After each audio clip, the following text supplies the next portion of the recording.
I've heard people talk about being wounded by the church. Well, in 2021, I was taken to the woodshed by a senior leader of IHOPKC. In Galatians chapter 2, verse 20, it says, "My old self has been crucified with Christ. It is no longer I who live, but Christ who lives through me." Boy, it hurts to be crucified. And it hurts to be wounded by others. People that we think should be the ones that should support what we're doing and treat us a certain way. Now, stay tuned for the end of this video, which gives a whole different perspective to what you might be thinking right now.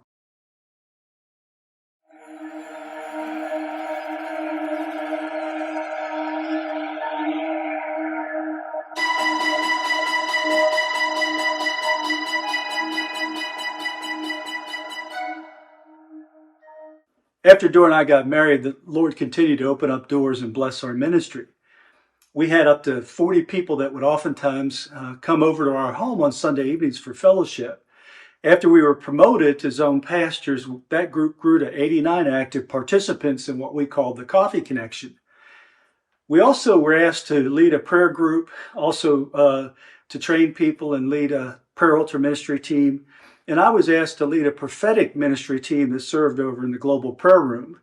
Well, this is on top of the 12 hours I had already committed each week to praying over in the global prayer room. And my wife, Dora, her job serving part-time over at IHOP University in the admin department.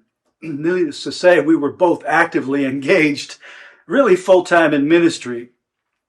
To pay the bills, since we weren't able to successfully raise support, we both cashed in our pension funds. Our zone was growing like crazy, and it was really fun because we saw a lot of fruit.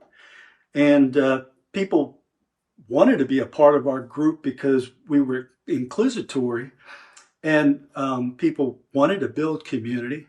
And we met a niche need that also enabled people to take whatever gifts they had and to be able to use those spiritual gifts to serve one another.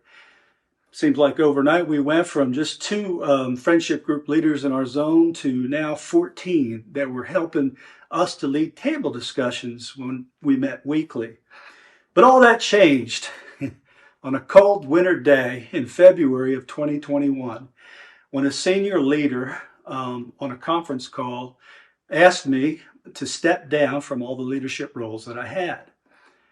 There was no Matthew 18 correction. I believe what was brought up was just unfounded, unjust reasons. There was no moral failure or anything like that.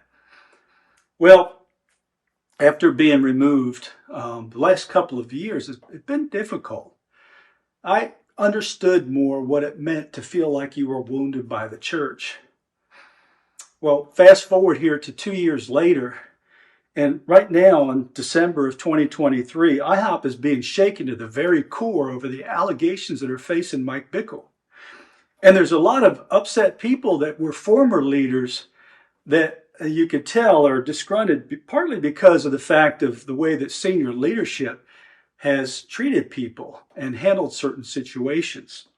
My take on this is this, it's easy to fall into one of 2 camps here. One is you're either the victim mentality.